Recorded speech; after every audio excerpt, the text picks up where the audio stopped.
কুলাঙ্গার সন্তান আছে, যেই মা বাবা সারাটি জীবন সন্তানের জন্য উজাড় করে দিছে, ওই যুবক ওই নওজোয়ানটা মা বাবার ঘাড় ধরে ধাক্কা দিয়ে ঘর থেকে বের করে দেয়। এইরকম কুলাঙ্গার আছে না নাই? চাইতে তার বউকে তার স্ত্রীকে একটু প্রাধান্য দিত। নাউজুবিল্লাহ বলে। আমার চাইতে বউকে একটু বেশি ভালোবাসে, বউকে একটু প্রাধান্য দেয় বেশি, আমার কথা একটু কম শুনে বউয়ের কথা একটু বেশি শুনে আমরা তার। প্রিয় ভাইরা, মাহফিল কমিটি আমার আলোচনার বিষয় নির্ধারণ করেছেন পিতামাতার দায়িত্ব ও কর্তব্য এবং সন্তানের করণীয়। এই বিষয়গুলি সারগর্ভ যদি আলোচনা করতে হয় বা এটার ফুল মাজমুন আনতে হয়, অনেক লম্বা আলোচনা করা লাগবে। তো আমি আপনাদেরকে একটু টাচ দিব। সর্বপ্রথম পিতামাতার গুরুত্ব কালাম হাকিমের ভিতরে কেমন আল্লাহ পাক রব্বুল আলামিন দিয়েছেন। আপনি একটা জিনিসকে মূল্যায়ন তখনই করবেন যখন ওই বিষয়ের গুরুত্ব আপনার কাছে আসবে। কি বলেন? সবাই বলেন। একটা বিষয় যখন এটার কোয়ালিটি, কোয়ান্টিটি, মানগত, গুণগত অবস্থান কেমন, কি এটা যখন আপনি পুরোপুরি জানবেন, তখন ওই জিনিসকে ইজ্জত করতে, মূল্যায়ন করতে, সম্মান করতে আপনার দিলে আসবে যে এই জিনিসটা অনেক দামি, এটার মূল্যায়ন করার দরকার। কথা ঠিক নেবে? ঠিক। আপনারা মনে হয় ঘুমিয়ে গেছেন। আপনারা কি ঘুমন্ত না সজাগ? একটু মালিকের তাকবীর দেন তো। লিল্লাহে তাকবীর, লিল্লাহে তাকবীর। মোটামুটি একটু সজাগ আছেন, বোঝা যাচ্ছে।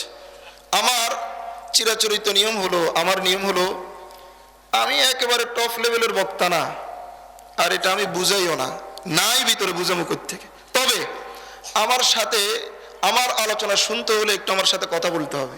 হ্যাঁ না বুঝেছি হুজুর, বুঝি নাই, আবার বলেন হুজুর এই বিষয় বুঝতে পারি নাই, বলেন। আমি আমার সর্বাত্মক চেষ্টা করব আপনাদেরকে বুঝিয়ে দেওয়ার জন্য। আপনারা অল্প সময় আমাকে সময় দিতে রাজি আছেন তো? ইনশাআল্লাহ। আল্লাহ পাক রব্বুল আলামিন পিতামাতার গুরুত্ব আলোচনা করার আগে আল্লাহ পাক রব্বুল আলামিন আমাদেরকে আগে ভূমিকা স্বরূপ কিছু কথা বুঝতে হবে। আল্লাহ পাক রব্বুল আলামিন পৃথিবীতে হক রেখেছেন দুইটা। কয়টা? একটা হচ্ছে হুকুকুল্লাহ, একটা হচ্ছে কি হুকুকুল্লাহ। এটা আরবি পরিভাষা। হুকুকুল্লাহর অর্থ হলো আল্লাহর হক। কার হক? আল্লাহর হক। মোটামুটি আমরা বুঝি, নামাজ এটা আল্লাহর হক, রোজা এটা আল্লাহর হক, হজ আল্লাহর হক, যাকাত আল্লাহর জন্য দেই। কিছু বিষয় আছে এগুলি আল্লাহর হক, এগুলি পালন করলে এটার যাজা পাবো, পালন না করলে সাজা পেতেও পারি। আবার আল্লাহ পাক রব্বুল আলামিন ইচ্ছা করলে আমাদেরকে ক্ষমাও করে দিতে পারেন। সবাই বলেন, ইচ্ছা করলে আল্লাহ কি করতে পারেন? ক্ষমাও করতে পারেন। যেমন আপনি ফজরের নামাজ পড়েন নাই, অনিচ্ছায় কোনো কারণে আপনি এটা কাজা করে নিচ্ছেন, মালিকের দরবারে রোনাজারি করছেন, ও মালিক আপনার হুকুম, শয়তানের কুমন্ত্রণায় পড়ে, শয়তানের ওয়াসওয়াসায় পড়ে, শয়তানের দোকায় পড়ে আমি পালন করতে পারি নাই, আদায় করতে পারি নাই, মালিক তুমি একটু মাফ করে দাও। আল্লাহ পাক রব্বুল আলামিন ইচ্ছা করলে আমাকে আপনাকে কি করতে পারেন? ক্ষমা করতে পারেন। কিন্তু আপনি আপনার প্রতিবেশী, আপনার ফ্যামিলির কেউ, আপনার পরিবার, আপনার সমাজের কেউ অন্যায়ভাবে কারো টাকা মেরে দিচ্ছেন, অন্যায়ভাবে কারো উপর আক্রমণ করছেন, অন্যায়ভাবে একজনের নামে আপনি গীবত শিকায়েত করছেন, এটা হচ্ছে হক্কুল ইবাদ। এটা কি আরবি পরিভাষা? হক্কুল ইবাদ, বান্দার হক। এটা আদায় করার দুইটা নিয়ম। একটা নিয়ম হলো যদি অর্থ হয় তাহলে আপনার যথাসাধ্য এটা পরিশোধ করা, তাহলে এটা আদায় হয়ে যাবে।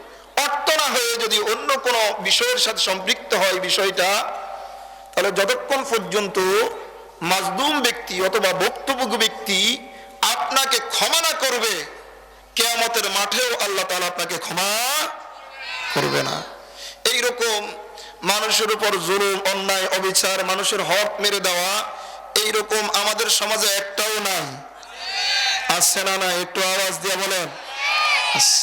তো আল্লাহ পাক রব্বুল আলামিন কালামে হাকিমের আমি যে আয়াতগুলি আপনাদের সম্মুখে তেলাওয়াত করেছি সূরা বনী ইসরাঈলের 23তম আয়াত থেকে শুরু করে 25তম আয়াত পর্যন্ত, এখানে রব্বুল আলামিন হকুল্লাহ, আল্লাহর হক আলোচনা করার সাথে সাথে হকুল ইবাদের ভিতরে যেটা সর্বশ্রেষ্ঠ, যেটা কি সর্বশ্রেষ্ঠ হক, ওই বিষয়টিও আল্লাহ পাক রব্বুল আলামিন এনেছেন। সুবহানাল্লাহ বলেন। রব্বুল আলামিন কালামে হাকিমের সূরা বনী ইসরাঈলের ভিতরে বলেন, ওয়া ক্বাদা রাব্বুকা আল্লা তা'বুদু ইল্লা ইয়্যাহু ওয়া বিল ওয়ালিদাইনি ইহসানা ইম্মা ইয়াবলুগান্না ইনদাকাল কিবারা আহাদুহুমা আও কিলাহুমা فلا تقل لهما أف ولا تنهرهما وقل لهما قولا كريما। কার কথা? একটু আওয়াজ দিয়ে বলেন কার কথা? রব্বুল আলামিন নির্দেশ দিচ্ছেন, তার বান্দাদেরকে নির্দেশ দিচ্ছেন, ওয়াকাদা রাব্বুকা আল্লা তা'বুদু ইল্লা ইয়্যাহ। রব্বুল আলামিন কালামে হাকিমের আয়াতের ভিতরে বলেন, ও আমার বান্দারা, আমি আল্লাহ তোমাদেরকে নির্দেশ দিচ্ছি, ইবাদত শুধু একমাত্র কেবলমাত্র একজনের হবে। তিনি কে? একটু আওয়াজ দিয়ে বলেন, তিনি কে? হযরতে আদম নবীনা আলাইহিস সালাতু ওয়াস সালাম হতে এই পর্যন্ত যত নবী রাসূলকে আল্লাহ পাক রব্বুল আলামিন দুনিয়াতে প্রেরণ করেছেন, সকল নবীর মিশন একটাই ছিল, ইয়া কওমি ইবুদুল্লাহ।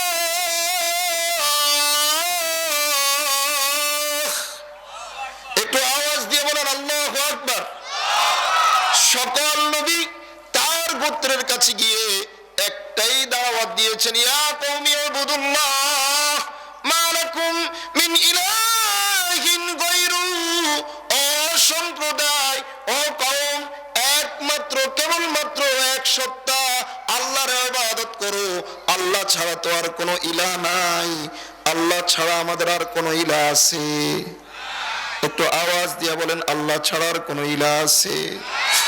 আল্লাহ পাকের সকল পয়গম্বর দুনিয়াতে এসে একটাই দাওয়াত দিয়েছেন, ইয়া কওমি ইবুদুল্লাহ মা লাকুম মিন ইলাহিন গায়রু। ও সম্প্রদায়, ও কওম, ও গোত্র, ও আমার প্রতিবেশী, ও আমার এলাকার মানুষ, ও আমার রাষ্ট্রের মানুষ, আমার দেশের মানুষ, একমাত্র কেবলমাত্র ইবাদত হবে, দাসত্ব হবে একজনের। তিনি কে? একটু আওয়াজ দিয়ে বলেন, তিনি কে? মা লাকুম মিন ইলাহিন গায়রু। আল্লাহ ছাড়া কোনো মাবুদ নাই, আল্লাহ ছাড়া কোনো মাবুদ নাই। এই জন্য সিজদা হবে একজনের। তিনি কে? সাজদা করব এক আল্লাহকে। তিনি কে? আল্লাহ পাক রব্বুল আলামিন ছাড়া পৃথিবীর কোনো মাখলুকের জন্য সাজদা করা। একটু আওয়াজ দিয়ে বলেন, আল্লাহ ছাড়া আর কাউকে সিজদা করা যাবে?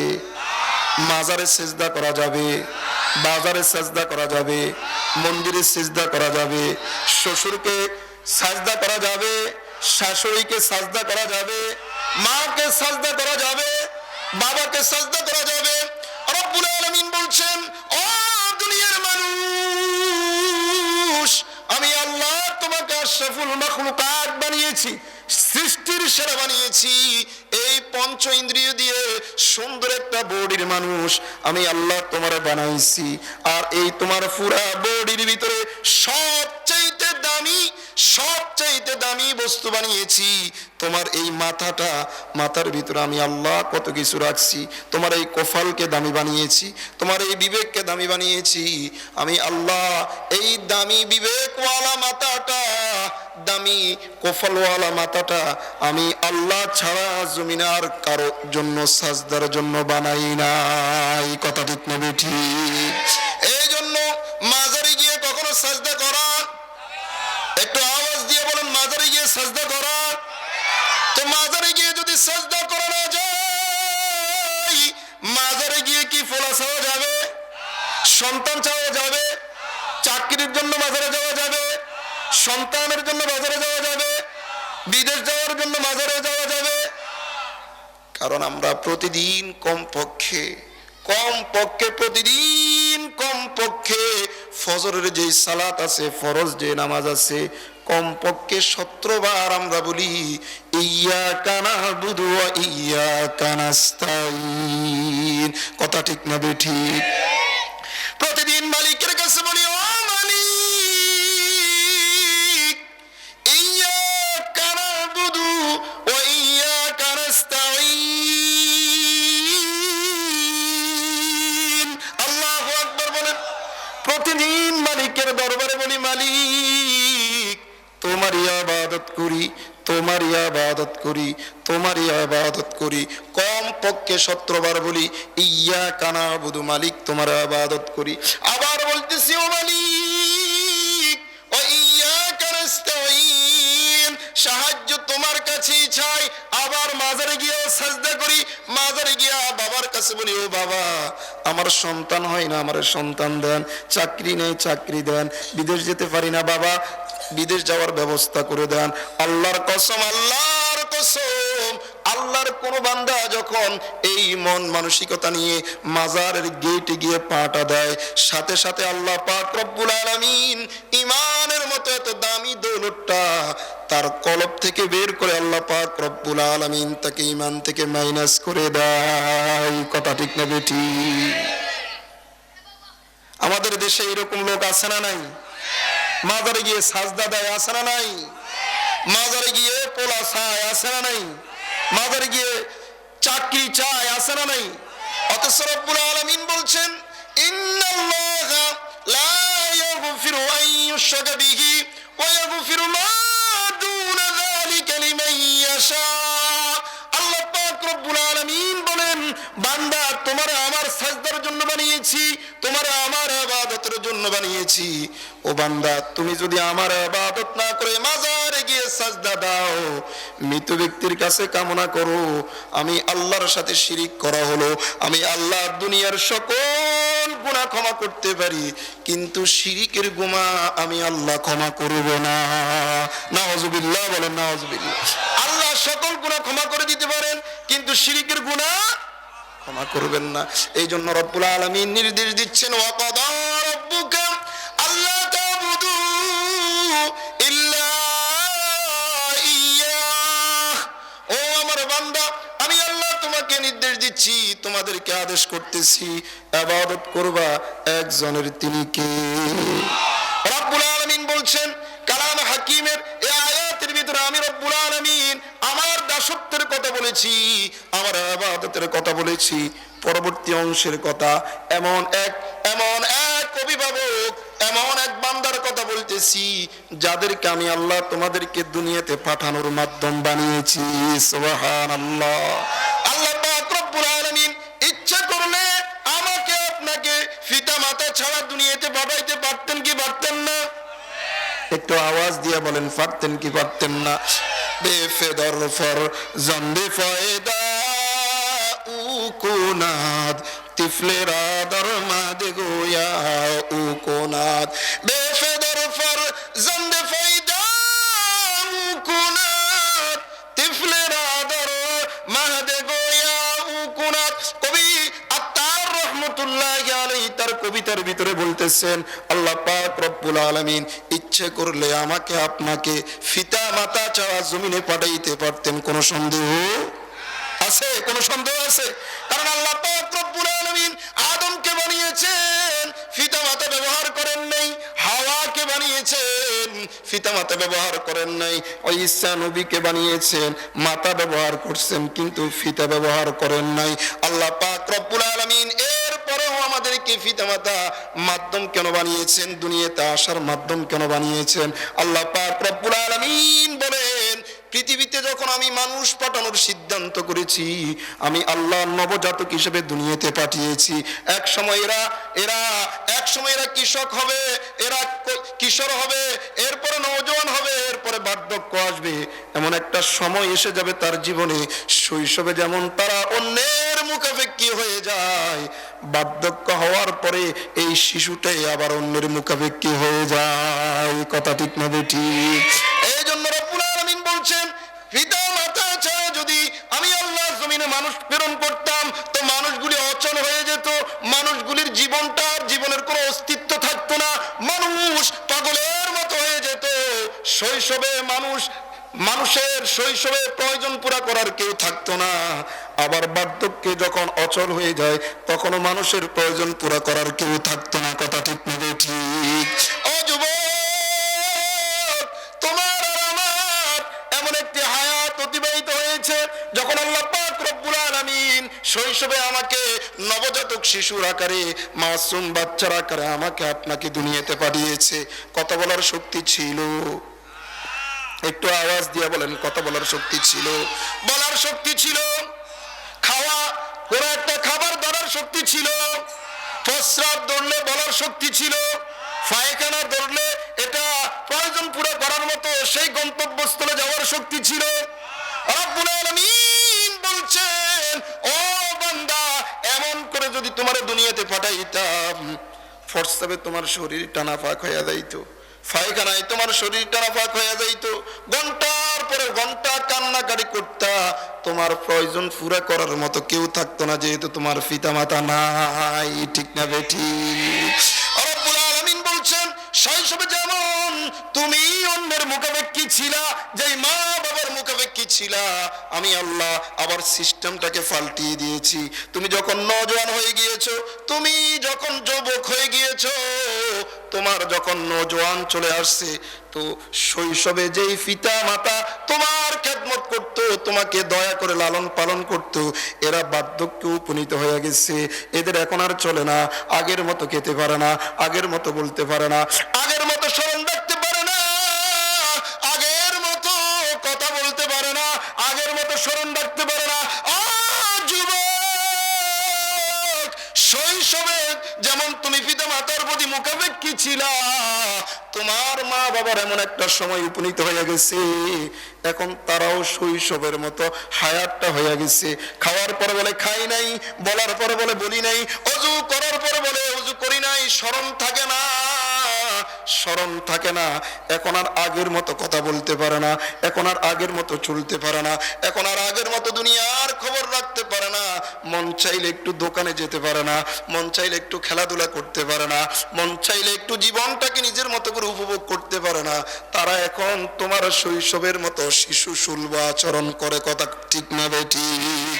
এই জন্য রব্বুল আলামিন বলছেন, ওয়াবিল ওয়ালিদাইনি ইহসানা। ও যুবক, আমি আল্লাহর ইবাদত করার সাথে সাথে পিতা মাতার সাথে সুন্দর ব্যবহার করো। কেমন সময় করবা, কেমন সময় করবা, সারা জীবন করবা, কিন্তু আল্লাহ তাআলা কালামে হাকিমের ভিতরে বার্ধক্যের অবস্থা তুলে ধরছেন। এই সময় পিতামাতা একটু বেশি মুখাপেক্ষী হয়ে যায়। ইম্মা ইয়াবলুগান্না ইনদাকাল কিবারা আহাদুহুমা আও কিলাহুমা ফালা তাকুল লাহুমা উফফিন ওয়ালা তানহারহুমা ওয়া কুল লাহুমা কওলান কারীমা। আল্লাহু আকবার বলেন। রব্বুল আলামিন কি বলছেন? ইম্মা ইয়াবলুগান্না ইনদাকাল কিবারা আহাদুহুমা। ও যুবক, তোমার পিতামাতা দুইজনের মধ্য থেকে কোনো একজন অথবা উভয় যদি বার্ধক্য উপনীত হয়ে যায়, দুইজনের মধ্য থেকে কোনো একজন বার্ধক্য উপনীত হয়ে গেছে, অথবা দুইজনেই বার্ধক্য উপনীত হয়ে গেছে, ফালা তাকুল লাহুমা উফ। আল্লাহু আকবার। তাফসীরের কিতাবের ভিতরে উফ শব্দের এত সুন্দর সুন্দর ব্যাখ্যা করছেন মুফাসসিরিনে কেরাম। ও যুবক, এখন সমাজের ভিতরে এইরকম যুবক আছে, সমাজের ভিতরে এইরকম নওজোয়ান আছে, উফ ফারা তাফসীর করতেছি, এটার ব্যাখ্যা আমি পরে বলতেছি। এমনও কুলাঙ্গার সন্তান আছে, যেই মা বাবা সারাটি জীবন সন্তানের জন্য উজাড় করে দিছে, ওই যুবক, ওই নওজোয়ানটা মা বাবার ঘাড় ধরে ধাক্কা দিয়ে ঘর থেকে বের করে দেয়। এইরকম কুলাঙ্গার আছে না নাই? একটু আওয়াজ দিয়ে বলেন, আছে না নাই? আমি এই আয়াতের তাফসীর পড়তে গেলে হয়রান হয়ে যায়। মালিক কি বলছেন? ফালা তাকুল লাহুমা উফ।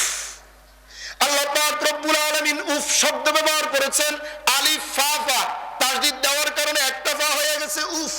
কোরআনের ভাষায় উফ, রসাউ ফলের ফা উফ, কিন্তু মুফাসসিরিন কেরাম এটার তাফসীর করেছেন ওহ। আমাদের সমাজে মা বাবা যখন সন্তানকে বেশি আদর করে, সন্তানের প্রতি বেশি আশা রাখে, এই সন্তান যখন পিতা মাতার আশায় বালি মারে, পিতা মাতার আশাকে নষ্ট করে দেয়, তো বেশি আদরের সন্তান আঘাত করতে পারে না, কষ্ট পেয়ে বলে ওহ কি করলো আমার সন্তানটা, বলে কি বলে না? একটু আওয়াজ দিয়ে বলেন, বলে কি বলে না? অথবা সারা জীবন পড়ালেখা করিয়েছেন, বিভিন্ন রকমের ভার্সিটিতে পড়ালেখা করিয়েছেন, বুয়েটে পাঠিয়েছেন, অক্সফোর্ডে পাঠিয়েছেন, ঢাকা বিশ্ববিদ্যালয়ে পাঠিয়েছেন, জাহাঙ্গীরনগর বিশ্ববিদ্যালয়ে সর্বোচ্চ ডিগ্রি অর্জন করার পরে এই সন্তান যখন বাড়িতে আসে, মা বাবার সাথে যখন কথা কাটাকাটি হয়, এমন সময় সন্তান এমন শব্দ ব্যবহার করে, মা বাবা কষ্ট পাইয়া এত বেশি কষ্ট পায়, এই সন্তানকে শিক্ষিত করার জন্য জমি বিক্রি করে দেয়, এই সন্তানকে মানুষ করার জন্য নিজের কানের ধুল বিক্রি করে দেয়, গলার হার বিক্রি করে দেয়, হাতের বালা বিক্রি করে দেয়, সর্বস্ব নিঃস্ব করে দেয়, শুধু সন্তানটা একটা মানুষের মতো মানুষ হবে, সন্তানটা একটা যোগ্য সন্তানে পরিণত হবে।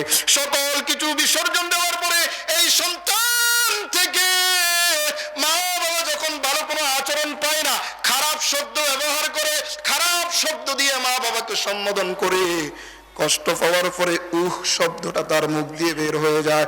আল্লাহ পাক রব্বুল আলামিন বলেন, ও যুবক, আক্রমণ তো করা দূরের কথা, মা বাবাকে প্রহর করা তো দূরের কথা, এমন শব্দ মা বাবার শানে তুমি ব্যবহার করো না, যে শব্দ ব্যবহার করার কারণে মা বাবা কষ্ট পাইয়া দিল থেকে কষ্ট আইসা জবান দিয়ে উহ শব্দ বের হয়ে যায়। ফালা তাকুল লাহুমা উফিউ ওয়ালা তানহারহুমা ওয়ালা তানহারহুমা ওয়ালা তানহারহুমা ওয়া কুল লাহুমা কাওলান কারীমা। আল্লাহু আকবার বলেন। রব্বুল আলামিন কেমন করে বলছো, যুবক উফ তো দূরের কথা, ওয়ালা তানহারহুমা ধমক দিও না। আমাদের সমাজে মা বাবাকে ধমক দেয় এইরকম সন্তান আছে না নাই? আরো জোরে বলেন, আছে না নাই? আপনাদের এই ট্যাঙ্গর ফড়া একটাও নাই? হ্যাঁ, ফালা তানহারহুমা ওয়ালা তানহারহুমা, মা বাবাকে ধমক দিও না। আমাদের সমাজে এইরকম অনেক শত শত যুবক আছে, শাশুড়িরা আম্মু কয় আর মারে বুড়ি কয়, আছে না নাই? এইরকম কুলাঙ্গার সন্তান আছে না নাই? মাকে বুড়ি কয়, বাবাকে বুড়া কয়, শ্বশুরকে আব্বু কয়। মডার্ন যুগের সন্তান আব্বু বলার দরকার ছিল কাকে? আব্বু বলে কাকে? আম্মু বলার দরকার ছিল কাকে? আম্মু বলে কাকে? মাকে বুড়ি কয়। গতকালকে আমার কাছে এক মহিলা ফতোয়ার জন্য আসছে আমার মাদ্রাসায়, হুজুর আমার সন্তান কোনো বিচার করে না, ফুতের বউ আমার শয়তান বলে। কি কয়? শাশুড়ি কি কয়? শয়তান কয়। শয়তান কেমন কুলাঙ্গার সন্তান! সন্তানের জীবদ্দশায় সন্তানের ওয়াইফ মারে কি কয়? শয়তান। আল্লাহর কসম করে বলছি, মহিলা কাইন্দে দিছে আমার কাছে, শয়তান বলে। অথচ এই মহিলা গর্ভধারণ করার কারণে, এই মহিলাটা লালন পালন করার কারণে, ও বৌমা আজকে তুমি এই যুবকের স্ত্রী হইলা। রব্বুল আলামিন বলছেন, সমাজে এরকম হাজার হাজার সন্তান আছে, হাজার হাজার সন্তান আছে, বউয়ের কথা উঠে আর বসে আছে না নাই? হ্যাঁ, মায়ের খবর নাই, সারাটা জীবন উজাড় করে জমি বিক্রি করে সন্তানকে প্রবাসে পাঠায়, অ্যাকাউন্টটা বউয়ের নামে করে, শ্বশুরের নামে করে, শাশুড়ির নামে করে, মা বাবার খবর নাই। আছে না নাই? একটু আওয়াজ দিয়ে বলেন, আছে না নাই? ও যুবক, প্রতিদিন আমরা অনলাইনে দেখতে পাই, বিভিন্ন রকমের খবরের ভিতরে আমরা পাই, পত্রিকায় পাই, এইরকম সমাজে হাজার হাজার যুবক আছে দেশে হাজার হাজার যুবক আছে মা বাবার মূল্যায়ন বুঝে নাই, মা বাবাকে কদর করতে পারে নাই। মা বাবা সারাটা জীবন এই সন্তানের জন্য বিসর্জন দিয়া নিজের জায়গা জমি বিক্রি কইরা প্রবাসে পাঠিয়েছে। সেখানে গিয়েই প্রথম স্যালারিটা বইয়ের অ্যাকাউন্টে পাঠায়। 1 মাস যায়, 2 মাস যায়, 1 বছর যায়, 2 বছর যায়, সন্তান মা বাবাকে তাদের প্রয়োজনীয় খরচ দেয় না, তাদের জন্য তাদের পাওনা যেটা সেটা দেয় না, বইয়ের অ্যাকাউন্টে পাঠিয়ে দেয়। এমন একটা সময় আসে সন্তান বিদেশে চাকরি করে, টাকাটা বইয়ের অ্যাকাউন্টে পাঠায়। 1 বছর যায়, 2 বছর যায়, 3 বছর পরে খবর আসে আব্দুর রহিমের বউ তো এখন আর আব্দুর রহিমের বউ নাই, আব্দুর রহিমের বউটা আব্দুল করিমের বউ হইয়া গেছে। কথা ঠিক? এইরকম আমাদের সমাজে ঘটছে কি ঘটে নাই? আমাদের দেশে ঘটে কি ঘটে না? প্রতিনিয়ত ঘটতেছে। যেই মা বাবাকে পর মনে করে নিঃস্ব হয়ে যাওয়ার পরে সন্তানের জন্য মা বাবাই কাঁদে, মা বাবাই কান্নাকাটি করে, আর যে বউয়ের অ্যাকাউন্টে টাকা পাঠায়, শ্বশুর শাশুড়ির অ্যাকাউন্টে টাকা পাঠায়, ওরা টাকা নিয়ে পালিয়ে যায়। টাকা আত্মসাৎ করার পরে জামাইয়ের খবর নাই, না আছে না নাই? কুলাঙ্গার সন্তান হওয়ার কারণে রব্বুল আলামিন এই জন্য বলছেন মা বাবাকে ধমক দিও না, মা বাবাকে সম্মান সূচক শব্দ ব্যবহার করো। ওয়াকুল্লাহুমা কাওলান কারীমা। রব্বুল আলামিন বলছেন এমন এমন এমন এমন করে তোমার পিতামাতাকে আমি আল্লাহ বানিয়েছি, এমন সম্মানের বানিয়েছি।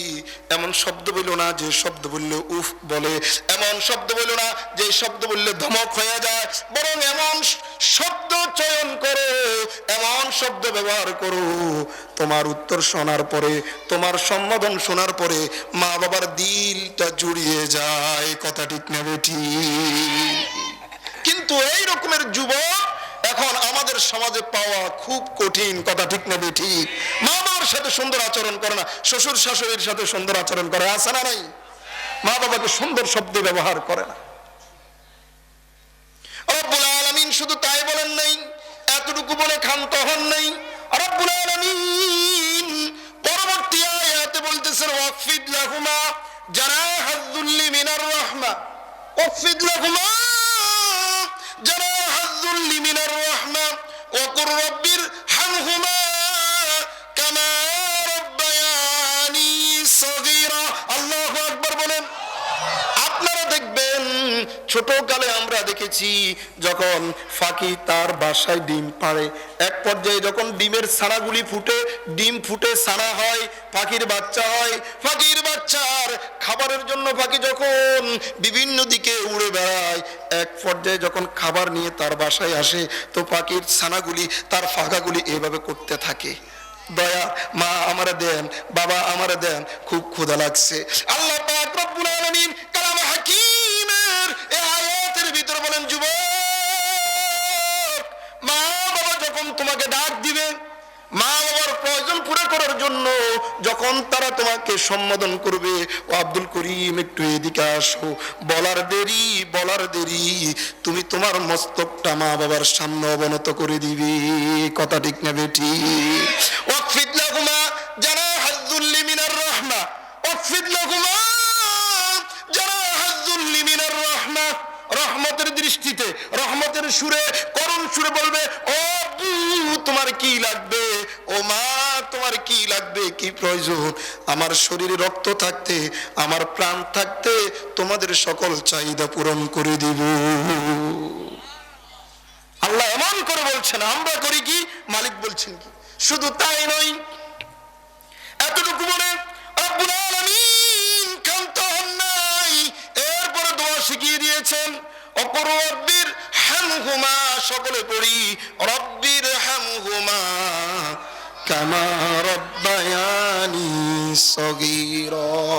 সকলে পড়ি রব্বির হামহুমা কামা রব্বায়ানি সগীরা। এই আয়াতের তাফসীরে মুফাসসিরিন কেরাম কত সুন্দর করে বুঝিয়েছেন। ও যুবক, তুমি এখন যখন তুমি তোমাকে স্বয়ং সম্পূর্ণ মনে করতেছো, তুমি মনে করতেছো এখন তোমার শরীরে কত শক্তি, তুমি মনে করতেছো এখন তো যৌবন, আমি কারো মুখাপেক্ষী না, যুব ছিল না, এমন ছিল না।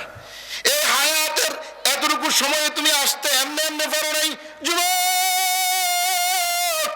তোমার মা তোমাকে পেটে ধারণ করছে, কথা ঠিক না ঠিক? একটু আওয়াজ দিয়ে বলেন কথা ঠিক না ঠিক? তোমার মা তোমাকে পেটে ধারণ করছে, পেটে নিয়েছে মাসের পর মাস, কত কষ্ট করেছে, কত কষ্ট করেছে।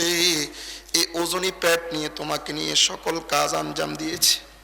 তোমার বাবার খাবার রেডি করছে, তোমার দাদা দাদির খাবার রেডি করছে, চাচা চাচির খাবার রেডি করছে, তোমার অন্যান্য ভাই বোনের প্রয়োজন পুরা করছে, তোমাকে পেটে রেখে কত কষ্ট করছে, কত কষ্ট করছে। আবার কিছুক্ষণ পরে তুমি লাথি মারো, আবার বমি বমি ভাব হয়, আবার অশান্তি হয়, ঘুম হয় না, একবার বসে আবার শোয়, আবার দাঁড়িয়ে যায়, আবার আবার ওয়াল ধরে দাঁড়িয়ে থাকে, কত অছিন বিছিন করতে থাকে, কত অশান্তি করতে থাকে। এক পর্যায়ে যখন পেটের ভিতরে তোমার প্রসবের সময়টা কমপ্লিট হয়ে যায়, 10 মাস 10 দিন হয়ে যায়, 10 মাস হয়ে যায়, তখন নিজের প্রাণের চিন্তা ছেড়ে দেয়। মালিক ও পরওয়ারদিগার আল্লাহ, কত কষ্ট করে 10 মাস পর্যন্ত সময় আমি নিয়েছি, ও মালিক আমার এই বাচ্চাটা এখন প্রসব হওয়ার সময় হয়ে গেছে। মালিক আল্লাহ, আমার এই সন্তানটা যখন প্রসব হবে আমার একটু জীবিত রেখো, আমারে মাইরো না, আমারে নিও না, আমারে মাইরো না। এই সন্তান দুনিয়াতে আসার পরে যদি সন্তানরে না দেখি, মালিক আমার জীবন তো সার্থক হবে না, আমার জীবন সার্থক হবে না, কথা ঠিক না বেঠিক? এইভাবে কান্নাকাটি করে নিজের জীবনের আশা ভুলিয়ে দেয়। আবার মাঝে মাঝে দোয়া করে, মালিক এই সন্তান প্রসব হওয়ার সময় যদি এই রকমের দুর্ঘটনা ঘটে, ও মালিক আমার দুনিয়ার থেকে তুমি নিয়ে যাইও, কিন্তু আমার কলিজার দন, কলিজার টুকরাটাকে দুনিয়াতে পাঠাইয়া দিও। আল্লাহু আকবার বলেন। আল্লাহ, কেমন দোয়া করে মা, কেমন দোয়া করে মালিক, আমার কলিজার দম দুনিয়াতে আসতেছে, এই দুনিয়াতে আসার সময় যদি কোন রকমের অ্যাক্সিডেন্ট ঘটে, মালিক তুমি আমার নিয়ে যাইও, কিন্তু আমার সন্তানটার দুনিয়াতে পাঠাইও। শত কষ্ট করার পরে, হাজার কষ্ট করার পরে যখন সন্তান প্রসব করে, এক পর্যায়ে যখন অচেতন হয়ে যায়, হুঁশ থাকে না, হুঁশ ফিরার পরে সকল কষ্টের কথা ভুলে গিয়ে কলিজার টুকরা সন্তানের চেহারার দিকে তাকানোর উপরে সকল কষ্ট ভুলে যায়। মনে হয় যে সন্তান পেটে ধারণ করে নাই, মালিক আসমান থেকে একটা মুক্তা মণি মুক্তা পাঠাইয়া দিছে। সুবহানাল্লাহ। এই সন্তান যখন প্রসব হয়েছে, এখন সন্তান কান্না করে, কি পেটে সমস্যার কারণে কান্না করে, না ক্ষুধার কারণে কান্না করে, নাকি অন্য কোন সমস্যার জন্য কান্না করে? মায়ের হুঁশ নাই, বাবার হুঁশ নাই, মায়ের হুঁশ নাই, বাবার হুঁশ নাই। আমার কলিজার ধন কি হয়েছে, কি হয়েছে, ঠান্ডা লেগেছে কিনা, পেটে ব্যথা করতেছে কিনা, আবার দুধ খায় নাই, নজর লাগছে কিনা, কত রকমের চিন্তা, কত রকমের চিন্তা, চিন্তার শেষ নেই। ও যুবক, এরপরে একটা লোহের দলা তুলি, একটা স্তূপ, রক্তের স্তূপের মতো তুমি হাতটা পর্যন্ত ঠিক মতো নাড়তে পারো না, চোখটা ঠিক মতো খুলতে পারো না, পা নাড়াইতে পারো না, ঠিক মতো কান্নাও করতে পারো না। এই কঠিন অবস্থা থেকে উত্তরণ করে মা বাবার সেবা করতে করতে, মা দুধ পান করাইতে করাইতে এমন একটা সময় হয়, এখন বাচ্চা মোটামুটি হাসি দেয়, এখন সুন্দর মতো চোখটা খুলতে পারে, এখন হাতটা নাড়াতে পারে। ও যুবক, এরপরেও মা বাবার কষ্ট শেষ হয় নাই। এই যে কনকনে শীত, আজকে গাড়িতে আসতে যখন গাড়িতে বসছি, কত ঠান্ডা লাগতেছে, ঠান্ডা লাগতেছে।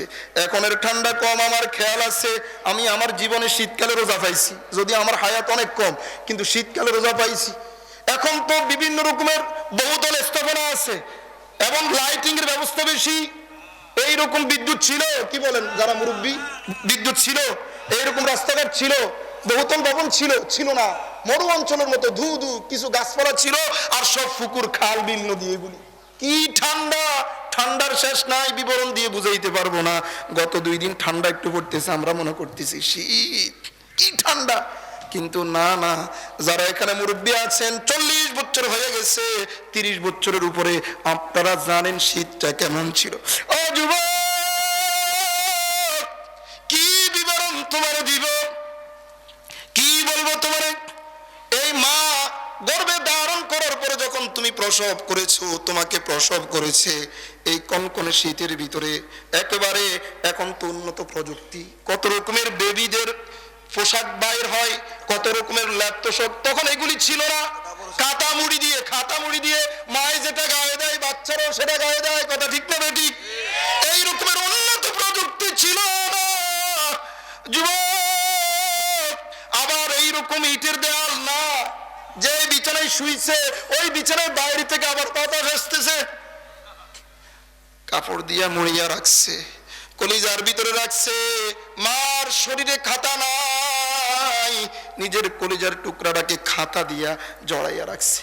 এক পর্যায়ে যখন বাচ্চাটা প্রস্রাব করে দিছে, মা পেরেশান হয়ে গেছে। আল্লাহ, কত কষ্ট করে আমার একটা মানিক দিলা, প্রস্রাব করে দিছে, যদি ঠান্ডা লেগে যায়। তো মা ভিজা জায়গা শোয়, আপনাকে গরম বিছানা শোয়। আল্লাহু আকবার বলেন, আল্লাহু আকবার। এই যুবক, ভিজা জায়গায় মা শোয়ার পরে যখন তোমার বুকের উপর রাখে, এক পর্যায়ে যখন তুমি বুকের উপর প্রস্রাব করে দাও, মায়ের আর শান্তি নাই, রাতের ঘুম হারাম হয়ে যায়।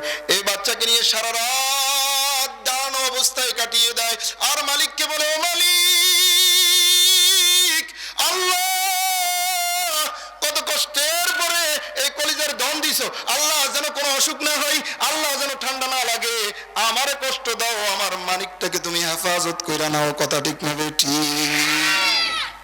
এরপরে কষ্টের পরে কষ্ট, কষ্টের পরে কষ্ট করার পরে এক পর্যায়ে তুমি হাঁটতে পারো, হাঁটার পরে তোমাকে বিভিন্ন শিক্ষা প্রতিষ্ঠানে ভর্তি করায়, পড়ালেখা করানোর জন্য। এক পর্যায়ে যখন তুমি যুবক হয়ে যাও, রব্বুল আলামিন সেটাই সূরা আহকাফের ভিতরে বর্ণনা করেছেন, ওয়াসাইনাল ইনসানা বিওয়ালিদাইহি ইহসানা। আল্লাহু আকবার বলেন।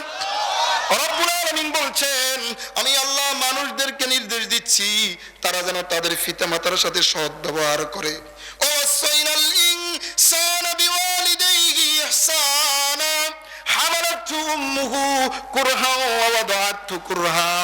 কারণ তার মা কষ্টের পরে তার জন্য কত কষ্ট করছে, এই কষ্টের কোনো বিবরণ নাই, কথা ঠিক না বেঠি? হামালাতহু উম্মুহু কুরহা ওয়া ওয়াদাআতহু কুরহা ওয়া হামলুহু ওয়া ফিসালুহু 30 শাহরা। দুধ ছাড়ানো পর্যন্ত 2 বছর দুধ পান করানো হয়, দুধ ছাড়ানো পর্যন্ত 30টা মাস চূড়ান্ত পর্যায়ের কষ্ট তোমার মা বাবা তোমার জন্য করেছে, কথা ঠিক না বেটি? হাত্তা ইযা বালাগা আশুদ্দাহু ওয়া বালাগা 40 সানা। আল্লাহু আকবার বলেন। আল্লাহ পাক রব্বুল আলামিন বলেন, এক পর্যায়ে তোমার শরীরটা মজবুত হয়ে গেছে, এখন তুমি দৌড়াদৌড়ি করতে পারো, এখন তুমি খেলাধুলা করতে পারো, এখন তুমি বাজারে ব্যাগটা নিজের হাতে নিতে পারো। হাত্তা ইযা বালাগা আশুদ্দাহু ওয়া বালাগা 40 সানা, 40 বছর বয়স হয়ে গেছে, এখন তুমি কমপ্লিট, তোমার লাইফটা কমপ্লিট হয়েছে, এখন তুমি নিজেকে স্বয়ং সম্পূর্ণ মনে করতেছো। কিন্তু যুবক, এই 40 বছর পর্যন্ত আসতে তোমার ক্যারিয়ার কমপ্লিট করার জন্য তুমি কি কষ্ট করছো? তোমার চাইতে 1000 কোটি গুণ কষ্ট তোমার মা বাবা করছে। যুবক, মায়ের কষ্ট তো অপরিসীম, এটা বর্ণনা করে শেষ করা যাবে না, কিন্তু বাবা কেমন কষ্ট করছে যুবক তোমার জানা নাই। আমি আমার লাইফের কথা বলতেছি, আমি আমার বাড়ির থেকে 10 মাইল দূরে মাদ্রাসায় পড়তাম। আমার ভাই এখানে আছে, আমার এক ভাই এখানে আছে। আমার ভাই এরা ঢাকা থেকে বাইর খরচের জন্য টাকা পাঠাইতো। আমার বাবা দুনিয়াতে বেঁচে নাই, বাবার বাড়ির খরচের জন্য, ফ্যামিলির জন্য যে টাকা পাঠাইতেন, বাবা নিজে আমার জন্য খরচ না করে হাইটা হাইটা মাদ্রাসায় গিয়ে ওই খরচটা আমারে দিয়ে আসতো। এইরকম বাবা এখানে আসছে না নাই? নিজে হাইটা হাইটা কর্মস্থলে গিয়েছে, টাকাটা দিয়ে সন্তানের জন্য ফলাও কমলার ব্যবস্থা করছে, ফল ফ্রুটের ব্যবস্থা করছে, ভালো খাবারের ব্যবস্থা করছে, ভালো পোশাকের ব্যবস্থা করছে। আছে না নাই? রব্বুল আলামিন বলছেন, ও যুবক, তোমার জন্য তোমার মা কত না কষ্ট করছে, তোমার বাবা কত না কষ্ট করছে। সেই মা বাপকে তুমি গাঁড় ধাক্কা দিয়ে ঘর থেকে বের করে দাও, সেই মা বাবাকে তুমি অত্যাচার করো, সেই মা বাবাকে খাওয়ান দাও না, তোমার চাইতে জালেম আল্লাহর জমিনে দ্বিতীয়টা আর কেউ হতে পারে না। এই জন্য রব্বুল আলামিন বলছেন, খেদমত তো করবা, সেবা তো করবা, সুন্দর শব্দ ব্যবহার করবা তো করবা। ও যুবক, এর সাথে সাথে যতদিন বেঁচে থাকো এই দোয়া করতে ভুলবা না, রব্বির হামহুমা কামা রব্বায়ানি সগীরা। ও মালিক, শৈশবে আমি যেমন সক্ষম ছিলাম না, আমি অক্ষম ছিলাম, পিতামাতার প্রতি আমি মুখাপেক্ষী ছিলাম। মালিক, ও আসমানের মালিক, শৈশবে আমি যেমন পিতামাতার প্রতি মুখাপেক্ষী ছিলাম, মালিক এখন বার্ধক্যে আমার মা বাবাও আমার প্রতি মুখাপেক্ষী হয়ে গেছে। ও মালিক, শৈশবে আমার মা বাবা যেমন করুণার দৃষ্টি দিয়ে করুণা করে আমাকে লালন পালন করছে, ও মালিক বার্ধক্যে আমার মা বাবাকেও তুমি একটু তোমার রহমতের কোলে লালন পালন করো। আল্লাহু আকবার বলেন, আল্লাহু আকবার। যুবক তো নামাজে পড়ে না, দোয়া করবে কই থেকে? হ্যাঁ, নামাজ পড়লে না দোয়ার কথা আসে। এই যে আমাদেরকে মাদ্রাসায় পড়াইছে, আলহামদুলিল্লাহ বলেন, আলহামদুলিল্লাহ। প্রতিবার নামাজ পড়লে রব্বির হামহুমা, আপনি নামাজ পড়লে না রব্বির হামহুমা কামা রব্বায়ানি সাগীরা পড়বেন। আপনি যদি নামাজই না পড়েন, এই দোয়া করার সুযোগ আছে? করেন? বলেন, একটু আওয়াজ দিয়ে বলেন, করেন? প্রতিদিন বাবা দুনিয়াতে নাই, কিন্তু বাবার ঋণ কিয়ামত পর্যন্ত শোধ করতে পারবো না যদি বেঁচে থাকি। বাবার জন্য প্রতিদিন ইখলাসের আমল করি, পড়ার আগে নিয়ত করি, আল্লাহ এখন যে ইখলাস পড়তেছি এটা বাবার ঈসা আলাইহিস সালামের জন্য। আল্লাহু আকবার বলেন। কি পাঠাইছেন, কি করছেন? প্রতিদিন পড়ি, আল্লাহর কসম করে বলতে পারবো, প্রতিদিন পড়ি। মালিক বাবা যা করছে, মা যা করছে। এক সাহাবী আল্লাহর রাসূলের কাছে এসে বলেছেন, ইয়া রাসূলুল্লাহ, আমার মাকে আমি কাঁধে করে হজ উমরা করিয়েছি, কাবার তাওয়াফ করছি, সাফা মারওয়ার সাই করছি, আমার মায়ের যেই হক এটা আমি পূরণ করছি কিনা? আল্লাহর নবী বলছেন, যুবক, তোমার মা তোমাকে লালন পালন করার সময় যে নিঃশ্বাস পালাইছে, ওই নিঃশ্বাসগুলির একটা নিঃশ্বাসও পরিশোধ করতে পারো না। আল্লাহু আকবার বলেন, আল্লাহ। আর ঋণ পরিশোধ করার তো দূরের কথা, নিঃশ্বাস যে ফেলেছে একটা নিঃশ্বাসও তুমি পূরণ করতে পারো নাই। অথচ আমরা মনে করি মা বাবার জন্য অনেক করে আলিস। বুড়িরে তো আমি খাওয়াই, কি কয়? বুড়া না ওই করে খাই, বুড়িরে তো আমি খাওয়াই। আসে না নাই এই রকমের কুলাঙ্গার? আসে না নাই? বাদ করে আলা। আমরা এখানে, আমি বড়শালে এখানে থাকি, আমরা এখানে 3 ভাই আছি। এক ভাই নারায়ণগঞ্জে থাকে, উনি এখন প্রবাসে আছে, আরেক ভাই দেশে আছে। আল্লাহর কসম করে বলছি, আমরা কখনো মা বাপকে নিয়ে ভাগ করতাম না। আমার কাছে আসলে আমি অন্য ভাইয়ের কাছে দিতে চাই না, অন্য ভাইয়ের কাছে গেলে হে আমার কাছে দিতে চায় না। কে খেদমত করবে? ইনশাআল্লাহ আল্লাহ অনেক ভালো রাখছে। পিতামাতা যে কেমন এটা আপনাদেরকে বুঝাইতে পারবো, না। এদের খেদমত করে যে কেমন। বড়শাল থাকলে যদি আমার ভাইয়ের বাসা থাকে, আমি দৈনিক 3-4 বার যাওয়ার জন্য চেষ্টা করি বাসায়, যত ব্যস্ততা থাকুক আমি যাই। কেন? আল্লাহর নবীর হাদিস, আন ইবনে আব্বাস রাদিয়াল্লাহু তাআলা আনহুমা আন্না রাসূলুল্লাহ সাল্লাল্লাহু আলাইহি ওয়াসাল্লাম قال ما من ولد بار ينظر الى والديه نظرة رحمة الا كتب الله له بكل نظرة حجة مبرورة قالوا وإن نظر كل يوم 100 مرة قال الله أكبر وأطيب। الله أكبر বলেন। আল্লাহর রাসূল রাসূল সাল্লাল্লাহু আলাইহি ওয়াসাল্লাম বলেছেন, কোন যুবক যদি রহমতের দৃষ্টিতে তার পিতামাতার চেহারার দিকে তাকায়, আল্লাহ পাক রব্বুল আলামিন প্রতিবার তাকানোর বিনিময়ে একটা হজ্জে মাবরুর কবুল হজের সওয়াব ওই যুবকের আমলনামায় লিখে দেন। আর আসতে বলেন সুবহানাল্লাহ। সাহাবায়ে কেরাম প্রশ্ন করলেন, ক্বালু ওয়া ইন্না যারা কুল্লা ইয়াউমিন মিয়াতা মাররা, ও রাসূল, আমি যদি আমার পিতামাতার চেহারার দিকে রহমতের দৃষ্টিতে দৈনিক 100 বার তাকাই, তো আল্লাহ পাকের হাবিব বলেন, তুমি যদি 100 বার তাকাও তো আল্লাহ পাক রব্বুল আলামিন তোমার আমলনামায় 100টা কবুল হজের সওয়াব লিখে দিবে। আল্লাহু আকবার বলেন, আল্লাহু আকবার। রাসূল এই হাদিস বর্ণনা করার সময় হাদিসের শেষাংশ বলছেন আল্লাহু আকবার ওয়া আতিয়াব, কারণ আল্লাহ তো এত বড়, তুমি 1000 বার তাকাইলে 1000টা কবুল হজের সওয়াব তোমার আমলনামায় দিয়ে দিবেন। আল্লাহর খাজানায় কি অভাব আছে? একটু আওয়াজ দিয়ে বলেন, আল্লাহর খাজানায় কি অভাব আছে? তো তোমার দিতে সমস্যা কিসের? কিন্তু আমরা তাকানো তো দূরের কথা, খবরও তো নেই না। বউ জানলে বলে, শাশুড়ি জানলে বলে, শ্বশুর জানলে বলে, বউ বলে তুমি মা বাবার খাওয়াই খাওয়াই সারাটা জীবন বুঝি শেষ দিবে, তোমার কি ফিউচার নাই? কোরআন না, এইরকম বউদের সাথে সাথে ডিভোর্স দিয়ে দেওয়ার দরকার। কথা ঠিক না ঠিক? একটা কান লাগিয়ে নিয়ে ঘর করতেছে, আমার মাকে আমি দিব, আমার বাবাকে আমি খাওয়াবো, তার থেকে পারমিশন নিতে হবে। তুমি কে? হু আর ইউ? তুমি কে? কোত্থেকে আসছো তুমি? আমার বাবাকে আমি খাওয়াবো, আমার মাকে আমি খাওয়াবো, তোমাকে জিজ্ঞেস করবে কেন? তুমি কোত্থেকে আসছো? তোমার পরিচয় কি? আরে তোমার তো আমি চিনি না, তুমি বলতেছো আমার মাকে কি দিব, আমার বাবাকে কি দিব, তোমার কাছে হিসেব দিতে হবে। তুমি কে? কিন্তু এইরকম বলার যুবক তো নাই। ঘরে যাওয়ার জায়গা দিবে না, খাবার বন্ধ করে দিবে। কুলাঙ্গার, কুলাঙ্গার। এটা বিয়ে করে নাই, বিয়ে বসছে। ঠিক না বেঠি? এটা বিয়ে করে নাই, বিয়ে বসছে।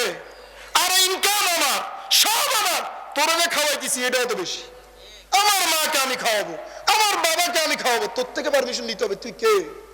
কোত্থেকে আসছিস? যারা আমার জন্য জীবন বাজি রেখেছে, নিজের সর্বস্ব বিলীন করে দিয়েছেন, যাদের উদ্দেশ্যই আমি ছিলাম, সেই মা বাবাকে খাওয়ানোর জন্য, সেই মা বাবাকে দেওয়ার জন্য তোমার থেকে পারমিশন নিতে হবে, তোমার কাছে কৈফিয়ত দিতে হবে। তুমি কে? কিন্তু এই কথা বলার যুবক তো সমাজে। যুবক তোমাদের কাছে, বাবারা আপনাদের কাছে আমি একটা কথা স্বীকার করাইতে চাই, বউয়ের কথা চলবে না মায়ের কথা চলবে? সবাই বলে না, বউয়ের কথা চলবে না মায়ের কথা চলবে, বাবার কথা চলবে না শ্বশুরের কথা চলবে। বাবার কথা, শ্বশুর কোত্থেকে আসছে? এটা শ্রদ্ধা করবো, তার নির্ধারিত জায়গা আছে, সেখানে বাড়তে পারবে না। আমার বাবা আমার সবকিছু, আমার মা আমার সবকিছু, হুমা নারুকা অজান্নাতুকা, এরাই আমার জান্নাত, এরাই আমার জাহান্নাম। সুবহানাল্লাহ বলেন।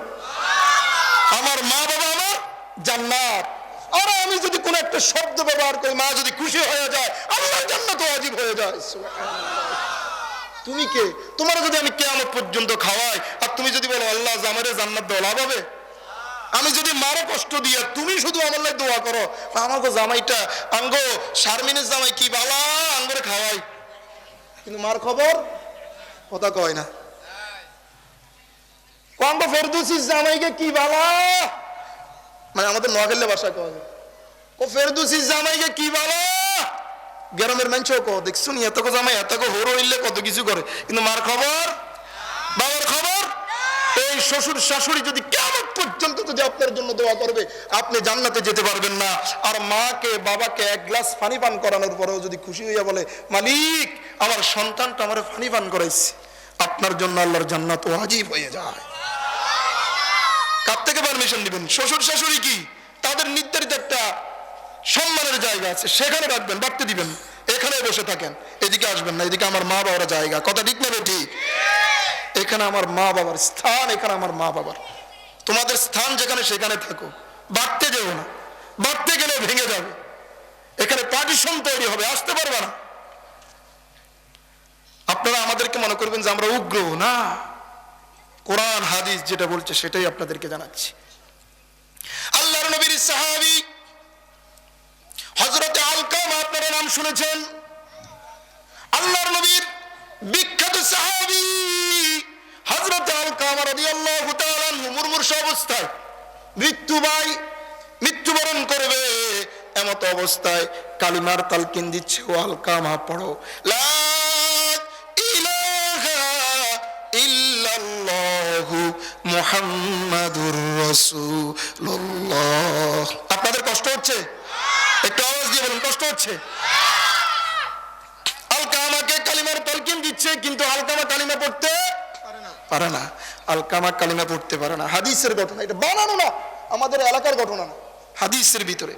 আলকামা কালিমা পড়তে পারে না। আলকামার স্ত্রী রাসূলের দরবারে হাজির হয়ে গেছে, ইয়া রাসূলুল্লাহ, আপনার সাহাবী আলকামা মুরমুর্ষ অবস্থায়, কিন্তু কালিমার তালকিন দিচ্ছি, তার জবানটা জড়ো হয়ে গেছে, কালিমা পড়তে পারে না। আল্লাহ রাসূল মুহাম্মদুর রাসূলুল্লাহ সাল্লাল্লাহু আলাইহি ওয়াসাল্লাম হযরত বিলাল, হযরত আম্মার, হযরত আলী সহ প্রমুখ কয়েকজন সাহাবীকে আলকামার কাছে পাঠিয়েছেন কালিমার তালকিন দেওয়ার জন্য। কিন্তু বিলাল আসার পর বলতেছে, আলকামা পড়ো লা ইলাহা ইল্লাল্লাহু মুহাম্মাদুর রাসূলুল্লাহ। কিন্তু আলকামা পড়তে পারে না, জবান জড়ো হয়ে গেছে। হযরত আলী রাসূলের দরবারে এসে হাজির হয়ে গেছে, ইয়া রাসূলুল্লাহ, ইয়া হাবিবাল্লাহ, আপনার সাহাবী আলকামা কালিমা পড়তে পারে না, কালিমা পড়তে পারে না। আল্লাহ রাসূল আলীকে বললেন, ও আলী, ও বিলাল, ও আম্মার, ও সালমান ফারসি, তোমরা গিয়ে একটু খবর নাও আলকামার মা বাবা আছে কিনা। হযরত আলী, হযরত বিলাল বলল, ইয়া রাসূলুল্লাহ, যতদূর জানি আলকামার বাবা দুনিয়াতে বেঁচে নাই, আলকামার মা বৃদ্ধা মা আছে, তবে বয়সের ভারে একেবারে দুর্বল অবস্থায়, একেবারে শেষ অবস্থায়। আলকামার মাকে গিয়ে বলবা, আল্লাহর নবী আপনাকে সালাম জানিয়েছেন। আল্লাহু আকবার বলেন। আল্লাহর নবী আপনাকে সালাম জানিয়েছেন, আর বলছেন আপনার যদি সামর্থ্য থাকে রাসূলের দরবারে আসার জন্য, তাহলে রাসূলের দরবারে আসতে বলেছেন। আর যদি আপনার কষ্ট হয়, তাহলে আল্লাহর নবী আপনার দরবারে আসবে, আপনার বাড়িতে আসবে। আলকামার মা কেঁদে কেঁদে বলে, না না, আমার জান নবীর নামে কুরবান হোক, আমার পিতামাতা নবীর নামে কুরবান হোক, কখনো হতে পারে না। রাহমাতুল লিল আলামিন আমার বাড়িতে আসবে কষ্ট করে, এটা বেয়াদবি হবে, এটা কখনো হতে পারে না। আমি বরঞ্চ যতই কষ্ট হোক রাসূলের দরবারে যাব। আলকামার মা কষ্ট করে, আলকামার মা রাসূলের দরবারে চলে আসছে। আল্লাহর নবী আলকামার মাকে জিজ্ঞেস করতেছে, ওগো বৃদ্ধা মা, আপনাকে কয়েকটা প্রশ্ন করব, আপনি সত্যি সত্যি বলবেন, মিথ্যা বলবেন না, কারণ আমি নবী, আমার কাছে ওহী আসে, আপনি যদি কোনো মিথ্যার আশ্রয় নেন প্রকাশ পেয়ে যাবে। আলকামার মাকে জিজ্ঞেস করতেছে, আপনার আলকামা কেমন ছিল? আলকামার মা বলতেছে, ইয়া রাসূলুল্লাহ, ইয়া হাবিবাল্লাহ, আপনার আলকামা অনেক তাহাজ্জুদ গুজার ছিল। রাসূল বলে, এটা আমি জানি। ইয়া রাসূলুল্লাহ, খুব দান করতো। আল্লাহ রাসূল বলে, এটাও জানি।